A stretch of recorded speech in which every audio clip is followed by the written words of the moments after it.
Hello, I'm Susan Van Dyne. I'll be teaching women poets recovering pasts and imagining futures in the winter term for Ollie. Our course asks, what can poetry do?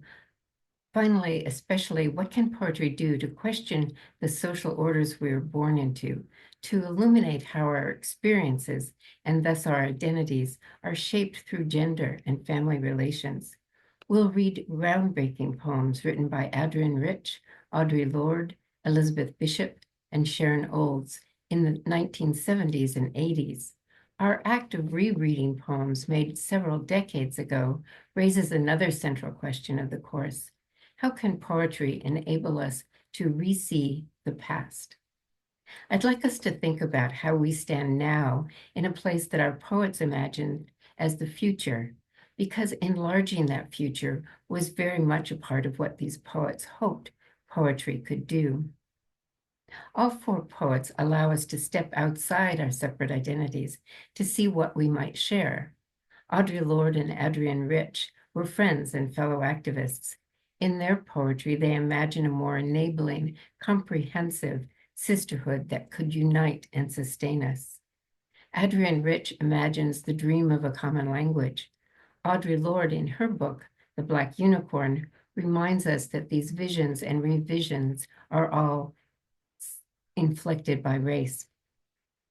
Elizabeth Bishop, in her 60s and after decades of travel, returns to her Nova Scotia childhood in her book, Geography 3. Her poems are about leave-taking, loss, and loneliness, yet they are also about creativity and the shaping power of imagination and language. Bishop examines her circumscribed place as a woman poet in a mostly male tradition through her crotchety alter ego, Crusoe in England. Finally, Sharon Olds draws us into the powerful world and intimacies of family life. In her roles as daughter, sister, lover, and mother, she examines how she can live with her inheritance of grief and cruelty without repeating it. Her poems may be shockingly physical, sometimes hard to face, but impossible to look away from. Our course is also about reading and rereading in a physical, embodied sense. I urge you to try out each of these poems in your own mouth, in your own voice. I predict that you'll find inhabiting them physically will reveal new pleasures.